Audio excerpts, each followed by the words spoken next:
আসসালামু আলাইকুম রহমতুল্লাহ। প্রিয় দর্শক, কেমন আছেন? আশা করি ভালো আছেন। প্রিয় দর্শক, এবার টাকা না ছাপিয়ে 4 ব্যাংকে তারল্য সহায়তা দেবে বাংলাদেশ ব্যাংক সরাসরি।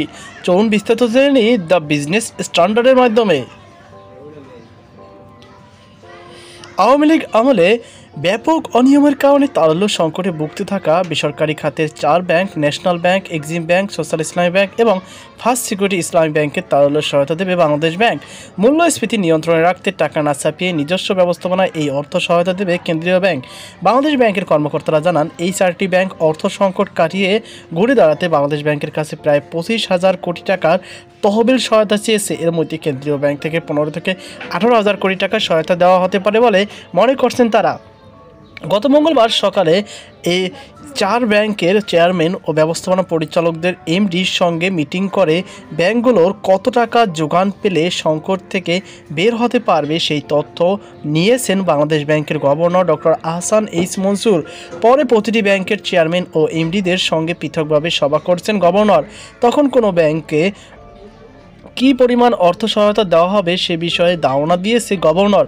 ন্যাশনাল ব্যাংকের চেয়ারম্যান আব্দুল আউয়াল মিন্টু এবং ফার্স্ট সিকিউরিটি ইসলামী ব্যাংকের চেয়ারম্যান মোহাম্মদ আব্দুল মান্নান ব্যাংকগুলোর তারল্যের সহায়তা নিয়ে গভর্নরের সঙ্গে বৈঠক দেওয়ার বিষয়ে টিবিএসকে নিশ্চিত করেছেন। বৈঠকে উপস্থিত একজন কর্মকর্তা টিবিএসকে বলেন, সবাই গভর্নর ব্যাংকগুলোকে সাফ জানিয়ে দিয়েছেন যে উচ্চ মূল্যস্ফীতি এই সময়ে টাকা ছাপিয়ে তাদের সহায়তা করা হবে না।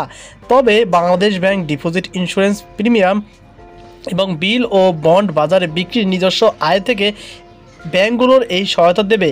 এস আলমের সাথে কাজ করার নির্দেশ। ওই কর্মকর্তারা আরও জানান, 5ই আগস্টের পর থেকে ব্যাংকগুলোর এস আলম গ্রুপের এলসি খুলতে রাজি হচ্ছিল না। এমন পরিস্থিতিতে রমজানের আগে নিত্য প্রয়োজনীয় পণ্যের আমদানি নিশ্চিত করতে এস আলমের গ্রুপের মালিকানাধীন ভোজ্য তেল, চিনি ও আটা ময়দার কোম্পানিগুলো এলসি খুলতে ব্যাংকগুলো নির্দেশ দিয়েছেন গভর্নর। কোন ব্যাংকে কত টাকা চেয়েছে? বাংলাদেশ ব্যাংকের কর্মকর্তাদের মতে কেন্দ্রীয় ব্যাংকের কাছে 7,900 কোটি টাকার তাহলে সহায়তা চেয়েছে ফার্স্ট সিকিউরিটি ইসলামী ব্যাংক। ব্যাংকটির চেয়ারম্যান মোহাম্মদ আব্দুল মান্নান বলেন, বর্তমানে অন্য ব্যাংক থেকে টাকা ধার করার প্রক্রিয়াটি বেশ স্রোতগতির। আমরা 5 থেকে 7টি ব্যাংকের সাথে যোগাযোগ করছি। আমাদের প্রস্তাবগুলো তারা তাদের বোর্ডের কাছে অনুমোদনের জন্য পাঠায়। অনুমোদন হলে একেবারেই মাত্র 50 থেকে 100 কোটি টাকা পাওয়া যায়। এভাবে গত 2.5 মাসে মাত্র 1,000 কোটি টাকার মতো পেয়েছে এফএসআইবিএল, যা ব্যাংকের গ্রাহকদের আমানত তুলে নেওয়ার চাপ মোকাবেলার জন্য পর্যাপ্ত নয়। বাংলাদেশ ব্যাংকের কাছে ন্যাশনাল ব্যাংকের 7,500 কোটি টাকার সহায়তা চেয়েছে বলে জানা গেছে।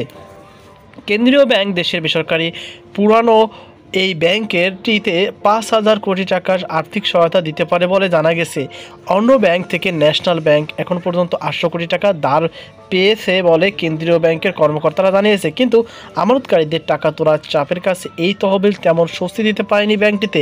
বাংলাদেশ ব্যাংকের সহায়তা পেলে ন্যাশনাল ব্যাংক 3 মাসের মধ্যে স্বাভাবিক অবস্থায় ফিরে আসতে পারবে উল্লেখ করে ন্যাশনাল ব্যাংকের চেয়ারম্যান আব্দুল আউয়াল মিন্টু। টিবিএসকে বলেন, দীর্ঘদিন একটা পরিবারের করায়ত্ত থাকায় ব্যাংকটির ব্যাপকভাবে ক্ষতিগ্রস্ত হয়েছে। বহুবিধভাবে অন্যায় দুর্নীতি হয়েছে। গত 15 বছরে ব্যাংকের আসল মালিক ও গ্রাহকদের স্বার্থ বাদ দিয়ে মুষ্টিমেয় শেয়ার হোল্ডারদের মালিক দাবি করে এসব করেছে। গ্রাহকদের আস্থা বাড়ানো আমাদের প্রথম কাজ। বেক্সিম সহ বড় বড় কয়েকটি শিল্প গ্রুপের কাছে বিপুল পরিমাণ অর্থ আটকে আছে ন্যাশনাল ব্যাংকের। এইসব গ্রাহকদের কাছ থেকে উদ্ধারের কৌশল সম্পর্কে জানতে চাইলে তিনি বলেন, এখন কোনো ঋণ গ্রহীতাদের সঙ্গে সেটেল করছি যারা 1 থেকে 2 কোটি টাকার মতো ছোট অঙ্কের ঋণ নিয়েছে। এরপর বড় বড় গ্রাহকের সঙ্গে আমরা আলোচনা শুরু করব। তাদের ব্যবসা বন্ধ করে আমরা টাকা আদায়ের পথে যাব না, বরং ব্যবসা সচল রেখে কীভাবে তারা ব্যাংকের টাকা ফেরত দিতে পারে সে বিষয়ে উদ্যোগ নেব।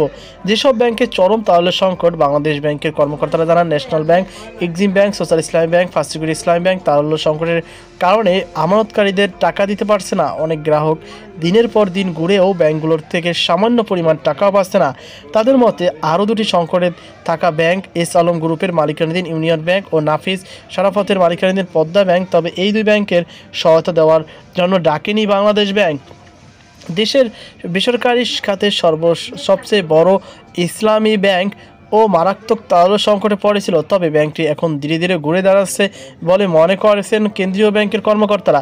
5ই আগস্ট সরকারের পতনের পর তারল্য সংকট থাকা ব্যাংকগুলোতে অন্য ব্যাংক থেকে ঋণ করে চলার সুযোগ করে দেয় বাংলাদেশ ব্যাংক। এতে ব্যাংকগুলোর ঋণের গ্যারান্টির হয় কেন্দ্রীয় ব্যাংক। তবে সংকটে থাকা ব্যাংকগুলোর যে পরিমাণ তারল্য প্রয়োজন, এই পদ্ধতিতে যে পরিমাণ অর্থ পাচ্ছেন না, তারা আমানতকারীদের পাওনা অর্থ ফেরত সরকারের উদ্যোগ। এমন পরিস্থিতিতে অর্থ সংকট থাকা ব্যাংকগুলোর যাতে আমানতকারীদের পাওনা অর্থ ফেরত দেওয়ার পাশাপাশি নতুন ঋণ বিতরণ করে গ্রাহকদের আস্থা অর্জন করতে পারে, সেজন্য বাংলাদেশ ব্যাংক থেকে প্রত্যক্ষ সহায়তা দেওয়ার উদ্যোগ নিয়েছে সরকার।